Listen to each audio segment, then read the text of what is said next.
Kini saya akan membacakan materi 1 yang berjudul Hubungan ilmu Allah dengan ilmu tasawuf. Tasawuf ialah usaha melatih jiwa yang dilakukan dengan sungguh-sungguh yang dapat membebaskan manusia dari pengaruh kehidupan duniawi untuk bertakarub kepada Tuhan. Dengan demikian, jiwa manusia akan menjadi bersih, mencerahkan akhlak mulia, dan menemukan kebahagiaan spiritual. Dalam kajian tasawuf terdapat satu asas yang disepakati, yaitu tasawuf ialah moralitas yang berasaskan Islam. Dalam hal ini, seluruh ajaran Islam dari segala aspeknya adalah prinsip moral.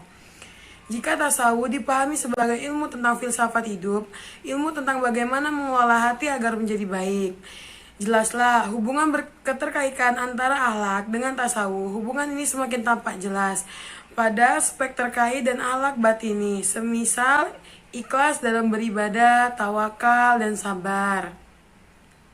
Dalam rangka mendekatkan diri kepada Allah, tasawuf dikategorikan menjadi dua, yaitu tasawuf nazari yang bersifat teoritis.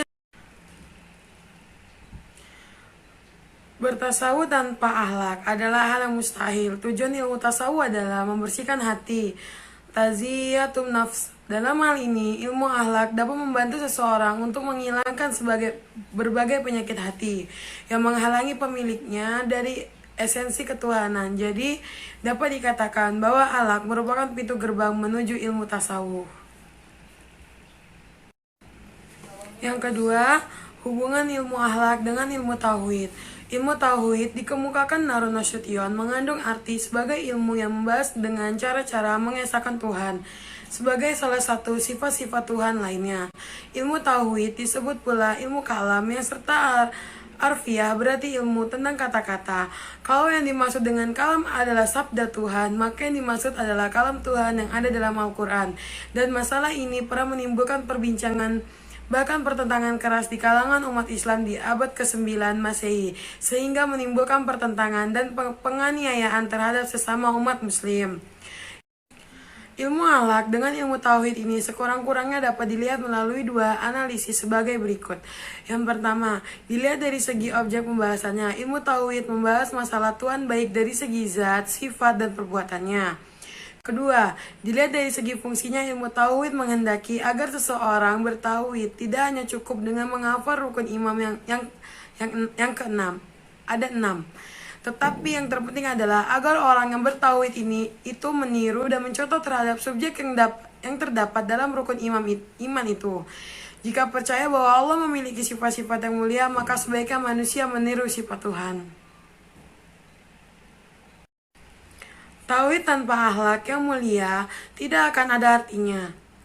Dan akhlak yang mulia tanpa tauhid tidak akan kokoh. Selain itu, tauhid memberi arah terhadap akhlak, dan akhlak memberi isi terhadap arahan tersebut. Disinilah letak hubungan yang erat dekat antara tauhid dan akhlak. Hubungan ilmu akhlak dengan psikologi atau jiwa.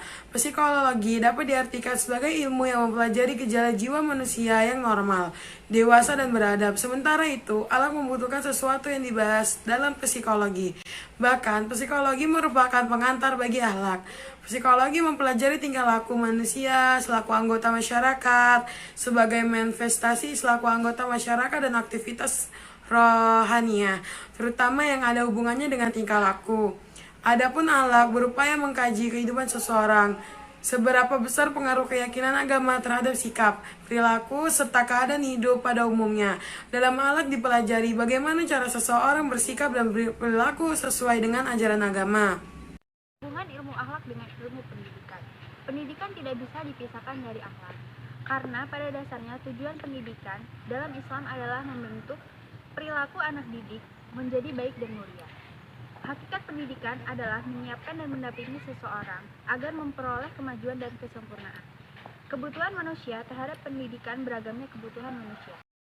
Dalam hal ini, pendidikan Islam memang sangat erat kaitannya dengan ilmu akhlak. Menurut Asy-Syaibani, tujuan pendidikan Islam sebagai berikut.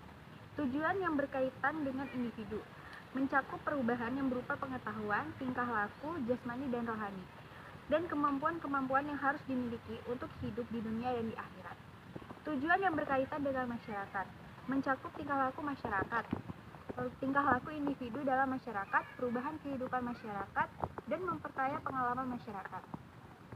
Tujuan profesional yang berkaitan dengan pendidikan dan pengajaran sebagai ilmu, sebagai seni, sebagai profesi, dan sebagai kegiatan masyarakat.